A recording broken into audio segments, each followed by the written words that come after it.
right, good morning, everybody. There's been this canard that keeps going on, that the left keeps saying that schools don't teach, the public schools, the elementary schools, they don't teach critical race theory. Now, that is one of those kind of half-truths. Because, all right, critical race theory as it's taught in college, as the theory, the critical race theory, all right, that's on a college level. That's not taught in elementary schools, okay? But the ideology of the critical race theory, meaning the teachers are being taught to teach on an elementary level the ideas of the critical race theory. And that is being taught. Meaning it's not being taught as a subject, but it's being invested into the other subjects. So it's not a separate subject on its own, as it is in college, but rather something that is within. I thought of this before I heard it this morning. DSouza, I think, was a little bit more eloquent in how he explained it in a video that I listened to this morning, getting ready for work in the morning. He said, to say that critical race theory is not being taught, it's like saying, biblical exegesis is not taught in a Sunday school. Well, no, not on a college level as a subject like that, but it's brought out in the little coloring books and things that you have in the Sunday schools, or the same thing in the Jewish Chadarim. A kindergartner is not being taught Talmud. He's not learning Gemara, Rashi, Tosfos, but he has a storybook that tells you the story of Chonei Magil that comes out of the Talmud, and it's there to teach the ethical lessons and so forth, and halachic lessons and so forth that come out of the Talmud, that type of a thing. So the same thing is here. The subject of critical race theory as a subject, as it's taught in the college level, is not taught in elementary schools. But that doesn't mean that the ideology is not injected into the other subjects, which it indeed is, and it's damaging, and it's not, it's not a positive thing, because and not because of the way that many people on the right express themselves, that it's reverse racism. It's teaching people to hate the black kids to hate the white kids because that's reverse racism. First of all, there's no such thing as reverse racism. Racism is racism, either way, in either direction, and it's not really a directional issue. It's not us versus them type of issue. It is an ideology that race is something that matters.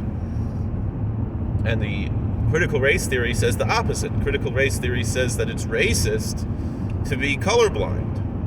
Critical race theory says that the races should be separated, that they push for these school dorms and colleges and graduations, and they're segregated by race. The American right, which should not be confused with the European right, which is really left-wing by American standards. It's big government. It has a socialist ideology, even if the only difference is it national socialism or international socialism. So in Europe, what they would call right-wing is what they would call national socialism, or what they would call left-wing is international socialism. In America, that's like, if you have like one of those forks that they use to pick up a steak, and it has two tines on one end and then the handle on the other end. So the two tines on the one end are the European right and the left, both in America and in Europe. And the total opposite end, like the handle, I'm not saying that it's a handle for that, but I'm saying it could be, maybe, I don't know, is the American right-wing ideology, which is, the American right is about liberty, about individualism, the rugged individualism of America, which is totally different than anything you find anywhere else in the world. And that's why it's so dangerous what the left is trying to do, is that, America is kind of the last great hope for the world. And that's why people want to come here. And we welcome people who come here legally. From whatever color you are, whatever race you are, whatever nationality you are, that's not the issue. We're not trying to stop people to come in from Mexico. We're trying to stop criminals from sneaking over the border. I'm not saying that all Mexicans are criminals. President Donald Trump never said all Mexicans are murderers and rapists and this and that. He's saying that some of the people who are coming over the border legally, why don't they come through the legal means? And yes, there are problems. It is maybe a little bit too difficult to come in legally, but the truth is, it's easier in America than it is really anywhere else in the world to become an American citizen. As difficult as it is, it's not that difficult compared to anywhere else. They painted that, Donald Trump, he's this racist that no, he doesn't see through the lens of race because he's a New Yorker. He is from the most culturally diverse place in the world, and he doesn't see things through that lens of us versus them.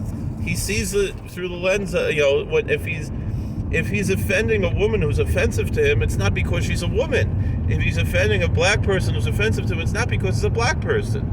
That's the difference. We just see everybody as human beings, and no difference between one or the other.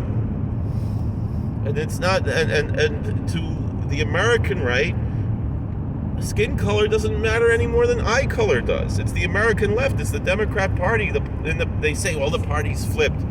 But they really didn't. The tone might have flipped. But the core ideology of the Republican Party is the individual.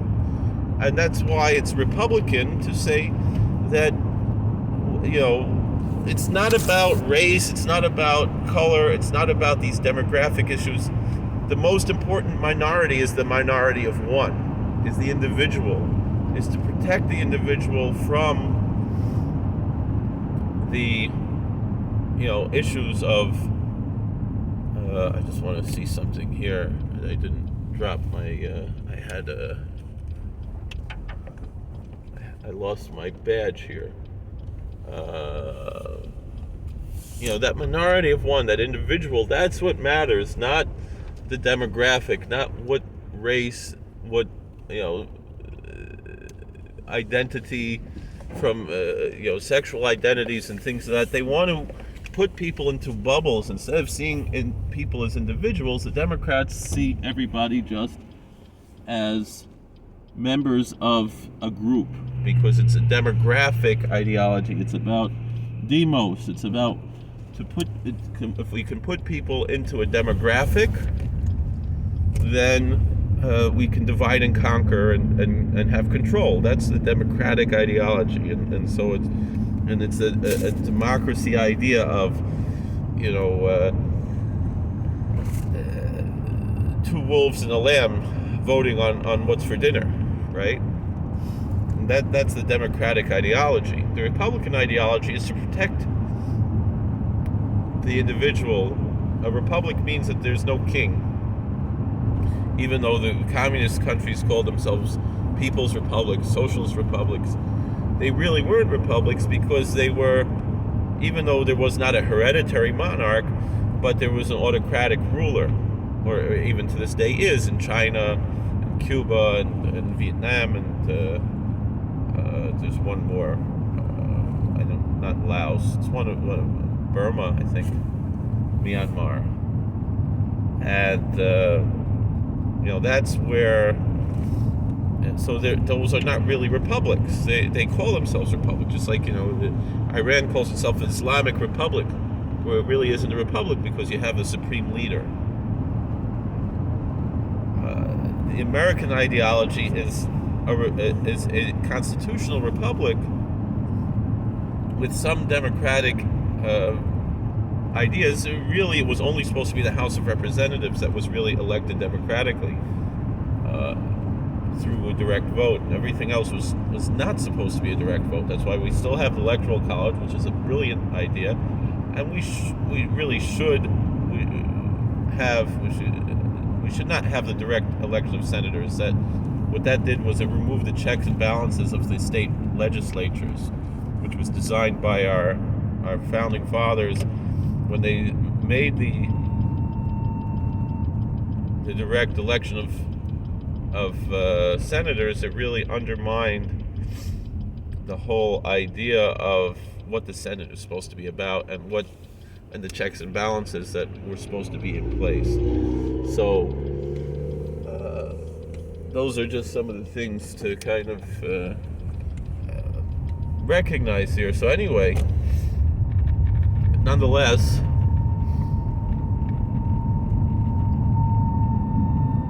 don't know what that noise is.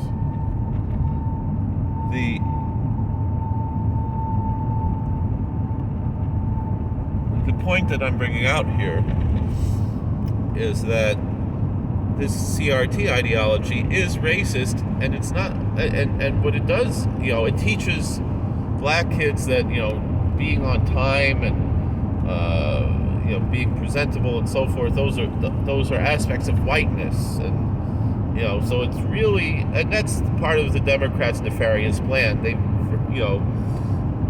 all of these things that they've cloaked as being civil rights issues are really designed to destroy the black communities on purpose. The Democrat big government plans that it's, instead of focusing on this idea of the welfare queen and that type of idea, rather we should focus on, well, what brought them to that point to begin with. And it was institutionalized racism, and that part is true. You see, that's the thing. The CRT has two truths to it. One is that there really is no such thing as race, even though they're obsessed with race and they teach racial, meaning that's the irony of this critical race theory. They teach the truth that there really is no such thing as race. And the truth is that there's much more diversity within the races than between the races, and that's true. And then the other thing that they teach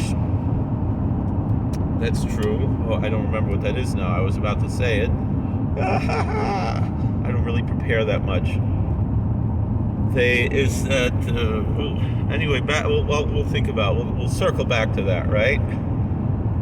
Is that there is institutionalized racism? Well, that's it. And there is institutionalized racism. But what they fail to teach is which side is responsible for the institutionalized racism. They'll claim that the party's flipped, but they didn't flip, because the ideology of the Democrat Party has not changed. The ideology of the Democrat Party, and I think it's nefarious. Are there good Democrats that are kind of unaware of the history, or kind of think that they're fixing that history? Perhaps people like Tulsi Gabbard and so forth, But the truth is that the essence of the Democratic Party is not really liberal. It's what they, the 20th, it's more the 20th century progressive ideology, which is based in eugenics. It's based in identity politics. It's based, but also part of it, look at someone like LBJ. His ideology was really, take the, what all of these welfare programs did was they took the father out of the home. They took the role models out of the home for many families, not only black families, for all different races.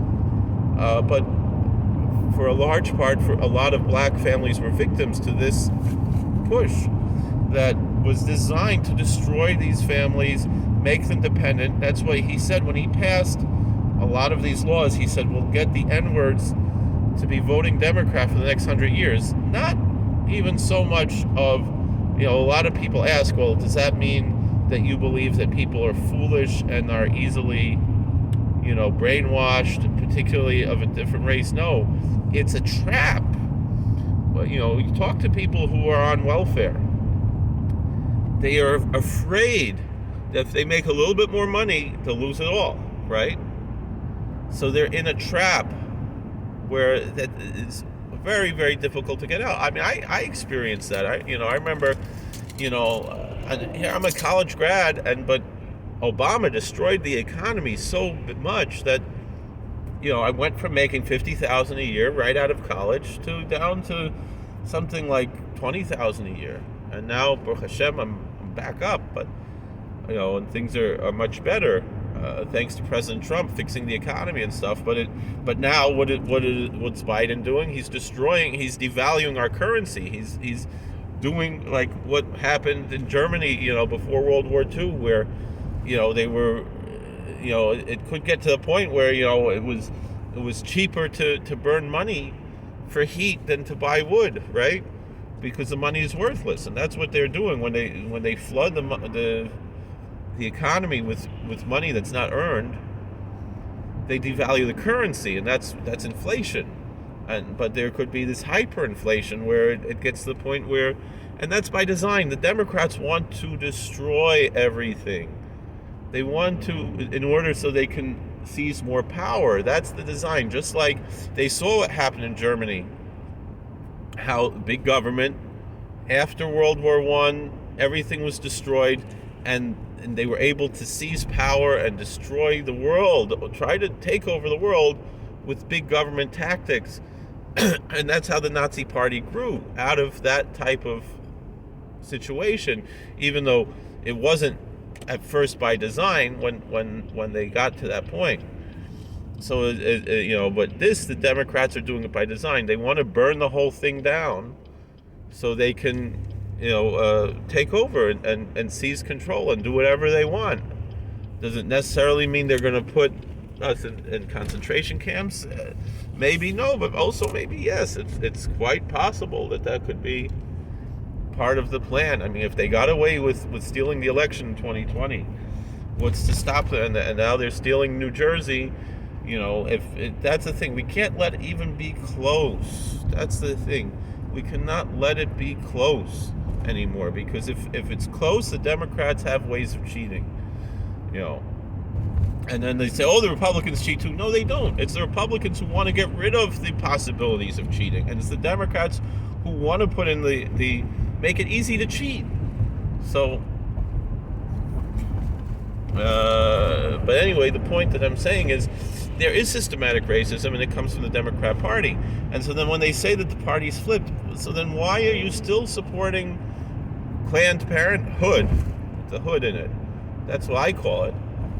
Why are you supporting, it's one thing you want to say that there's a legitimate medical reason to have access to abortion, to save a mother's life. That's a different story. Some people even want to say we shouldn't even call that abortion. Just like if mother needed chemotherapy, and it's gonna and that's gonna cause a pregnancy to be terminated, we wouldn't really call that an abortion in the regular sense of the word, even though sometimes even just a natural miscarriage is sometimes called an abortion. But there's been a push to change the vernacular to say that an abortion means an intentional abortion that's not medically necessary. But if something's medically necessary, it's not that you want to kill the child, it's that you want to save the mother. So then it should not really be called an abortion. But that's not what Planned Parenthood is about. Planned Parenthood, you can call them up and say, can we focus our money to help abort black babies? And they say, absolutely. And when Texas made the law, one of the first things Joe Biden said, now there'll be less black babies being aborted. Because that's really what Planned Parenthood, or Planned Parenthood is what they really should be called, is all about. It's not about helping mothers. It's about reducing the population. It's about making sure that there are less poor people, less minorities, less all of these undesirables. It's a Nazi ideology to say that they're going to create this super race through eugenics by removing the undesirables from society. Whereas the Republican ideology is that nobody's undesirable. Everybody's made in the image of God. Everybody has a potential. How many of these millions of black babies that were lynched in the womb by Planned Parenthood, each and every one of them could have been a great leader in America, could have been, and they were murdered, they were lynched by Planned Parenthood. And then the same thing, we have the issue of gun control. Now, you want to make arguments that, people get killed with guns and this and that, but the truth is that the reason why people get killed by guns is because they're sitting ducks. You're not going to make laws that are going to stop criminals. Criminals, by definition, break laws. So legislation doesn't stop criminals. you make laws against drugs, that doesn't stop people from getting drugs. So you make laws against guns, what that means is the law-abiding citizens are not going to have the guns, right? And so in the inner cities where the Democrats, the party that started the KKK, the party that started Jim Crow, that has all this history of racism, the KKK did not want black people to have guns, right? Martin Luther King applied for gun permits to defend himself, and he was denied. Martin Luther King would still be alive today if not for gun control. But then, they tell us, Black Lives Matter, the organization, they tell us, again, there's a truth. It's not proper to say all lives matter in this context, because not all lives are being threatened the way black lives are being threatened. But who is threatening the black lives? It's not the police officer. How many unarmed black men are killed by police officers? How many unarmed white men are killed by police officers? It might be a slightly higher by the percentage in the community, but it's not an epidemic. It's not like just, and it never was.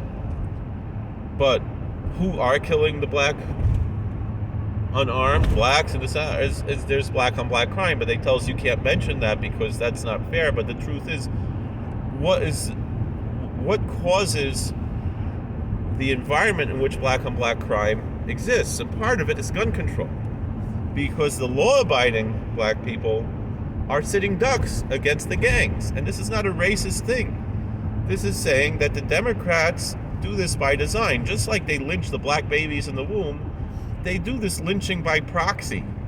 They put the unarmed, law